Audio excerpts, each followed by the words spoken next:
Goeiemôre vriende, dit is vandag donderdag 4 Junie 2026. Kom ons raak net so vir 'n wyle stil in die teenwoordigheid van die Here. Here, baie dankie vir u liefde. Baie dankie Here dat ons absolute toegang het tot die eienaar van die heelal. Here, dit is te groot, die prentjie is te groot vir ons koppe. Here, in die son pas 930 of ek dink 930 of 980.000 aardes in, Here. En die son is maar net daar, is een van die planete. En nie alles gemaak. Vader, so ek kom vra onmiddellik om verskoning vir ons onvoldoende erkenning van U as die God van die heelal. Ek wil vra om verskoning, Here, dat ons baie keer dink ons kan vir U sê, Here, doen dit vir my en doen dit vir my en doen dit vir my. Here, jammer daaroor.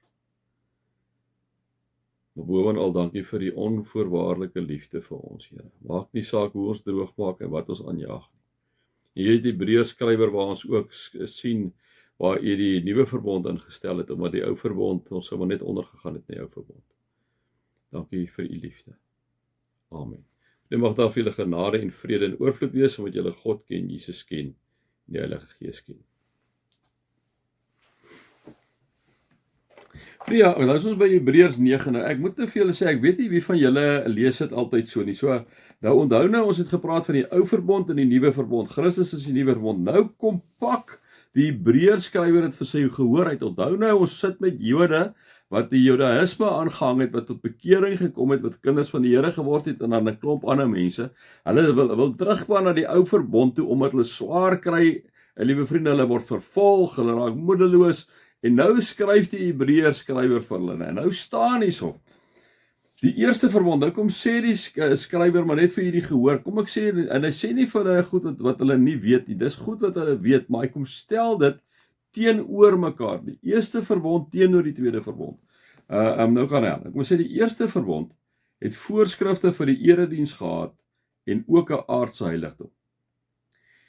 Die eerste verbond het die verbondstent laat oprig en in die voorste gedeelte daarvan wat die heilige genoem word en die kandelaar en die tafel met die offerbrode gestaan.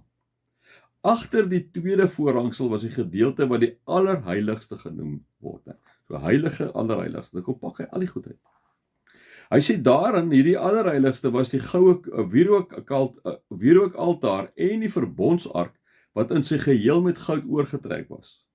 In die ark was die goue kruik met manna, die manna wat Moses moes tot daai tyd in die woestyn gekry het. Die kierie van Aaron wat gebod het, as ook die plat klippe met die wet van die verbond daarop geskrywe. Boop die ark het die gerubs wat die heerlikheid van God voorstel, hulle vleuels oor die verbondsdeksel uitgestrek. Op die besonderhede kan ons nie nou verder ingaan nie, sê die Hebreërs skrywer vir hulle. Met die dinge so ingerig, het die priesters gereeld die voorste gedeelte van die verbondstent binne gegaan om die diens te verrig. Maar in die agterste gedeelte, dit is nou die allerheiligste, het alleen die hoëpriester ingegaan en dit net een keer in die jaar en dan nie sonder bloed nie, om vir homself te offer en vir die sondes wat die volk onwetend gedoen het. Hiermee maak die Heilige Gees duidelik dat die pad na die allerheiligste toe nie oop is, solank as die voorste gedeelte van die verbondstent bestaan nie, die heilige gedeelte nie, die heilige. Dit alles wys vooruit na die huidige tyd, waarin offergawes en diereoffers gebring word, wat nie vir die een wat dit bring in volkome skoon gewete kan gee nie. Hy sê, hierdie goed kan nie eintlik vir iemand 'n skoon gewete gee nie. Dit het net betrekking op voedsel, drank en 'n verskeidenheid reinigingsgebruike. Dit is voorskrifte wat slegs die uiterlike raak en wat opgelê is tot die tyd dat God in beter orde sou bring. So dit is die ou verbond, nou kom stel hy die nuwe verbond. Maar Christus het gekom as hoëpriester van die weldade wat nou verwesenlik is. Hy dien in die verbondstent wat groter en volmaakter is en nie deur mense gemaak is nie. Dit wil sê wat nie tot hierdie wêreld behoort nie. So ek kom stel die ou verbondstent, die een wat in wese 'n verbondstent was, die heiligste en die allerheiligste.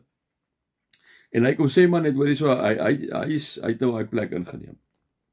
Met sy eie bloed en nie met die van bokke en kalwers nie, het hy net eenmaal die heiligdom binne gegaan en 'n ewige verlossing tot stand gebring. So is nie meer nodig vir hierdie priester, ou priester wat in die allerheiligste ingegaan het nie. Jesus het dit nou gedoen. Hy het vir eens en vir altyd het hy homself kom offer in ons plek. Wanneer die bloed van bokke en bulle en die as van 'n vers op die onreines besprinkel word, maak dit hulle uiterlik rein. Hoeveel te meer sal die bloed van Christus ons gewete bevry van die las van dade wat tot die dood lei, sodat ons die lewende God kan dien. Hiervoor het Christus immers homself as 'n volkome offer deur die ewige Gees aan God geoffer. Ou verbond, nuwe verbond.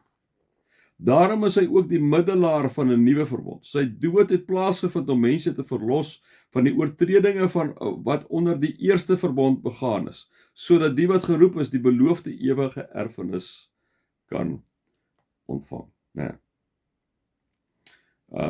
gaan ek weer so, kom ons lees maar. Kom ons is op het klaar. Dit is soos met 'n testament. Daar moet eers bewys word dat die testamentmaker dood is, want 'n testament word alleen geldig by die dood van die testamentmaker en word nooit van krag solank as hy nog leef nie. Daarom is die eerste verbond ook nie sonder bloed ingestel nie, eerste verbond.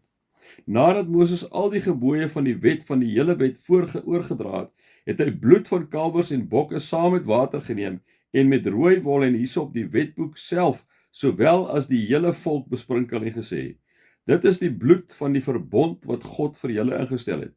Ook die verbondstent en al die voorwerpe vir gebruik by die erediens het hy op dieselfde wyse met die bloed besprinkel. Byna alles word volgens die wet met bloed gereinig, en sonder die vergieting van bloed vind daar geen vergewing plaas nie.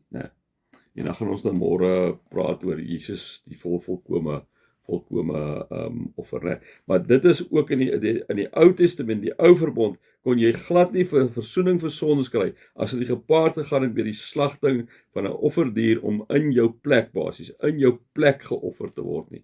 En dan Jesus sal nou in die nuwe verbond het in ons plek die sondebok dan inderdaad raak. Maar kom ons doen dit môre, anders val julle nou aan die slaap.